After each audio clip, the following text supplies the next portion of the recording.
So, as I've said a couple times, pulls can result in conflicts. It's not a horrible thing, just like any merge conflict, we can resolve them. But sometimes you might have some work locally that is not on GitHub, and GitHub might have some commits that you don't have locally. So, when you pull down, there may be conflicts. For example, if we're working on the master branch, I've made this new change, a new commit in yellow. And at the same time, my collaborator, Bobhead, made 3 green commits and pushed them up to GitHub.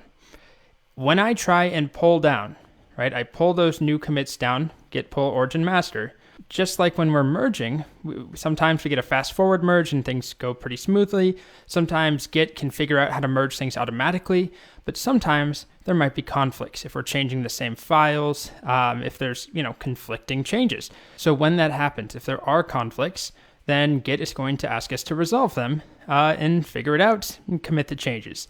So I'll demonstrate that.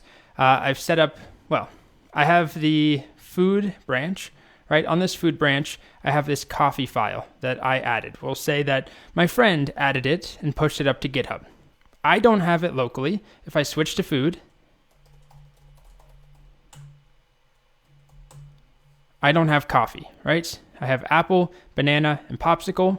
And let's say that I decided, I really want to make a coffee file in here. So I'm going to make my own coffee, touchcoffee.txt, and then I'm going to open it up and put some coffee ASCII art, something different than what I have on GitHub.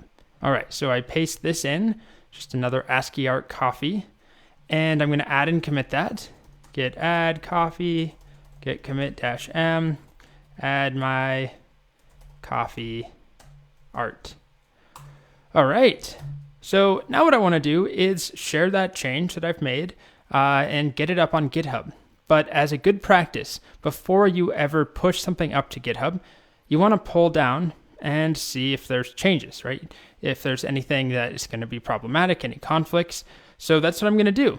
Git pull origin, and I want the latest changes from the food branch. But remember, I have a commit on here that does not exist on GitHub, and GitHub has a commit on the food branch that does not exist on my machine. So when I do that, oh no, who could have ever predicted this? Conflict in coffee.txt. Automatic merge failed, it doesn't know what to keep, fix the conflicts, and then commit the results.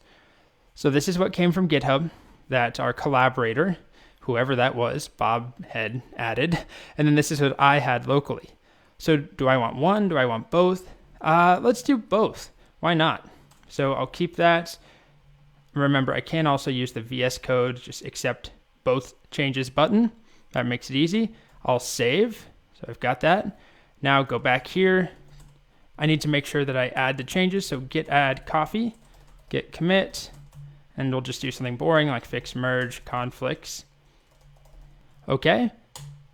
And now we've merged together everything, but we see something that we didn't see before.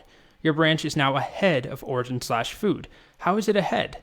Well, the reason it's ahead is that we have this commit and the merge commit, and those don't exist on GitHub, right? This is why we want to pull down first, merge anything if there are problems, and now I can push up to GitHub, and there won't be conflicts unless somebody happened to change GitHub, add new commits or something in the meantime, the last 30 seconds or so. Otherwise, we'll be good to go. So origin/food is still right here. This is what GitHub looks like at this point in time. It has the original coffee.txt file on this food branch, but it doesn't have my coffee commit, and it doesn't have the merge commit. So all I need to do now is git push, and then I can specify origin food. And now if I head over here and refresh, we see that we have a new commit showing up, fix merge conflicts. And if I go into coffee.txt, both of them are here. If we take a look at all the commits on this branch, you can see we've got create the apple. Okay, create coffee.txt. That was the one we did on GitHub. Then add my coffee art. That's the one that I just did locally. And then fix merge conflicts. So that's a simple example of generating a merge conflict when you pull. Some work happened that we didn't have, and at the same time, we did local work that conflicted with the work that was done and pushed up to GitHub. So when I pull down, there's a merge. And sometimes merges result in conflicts. All right, so that is the basics of using git pull. The last thing I'll show you with pull is a shorter syntax. That's the next video.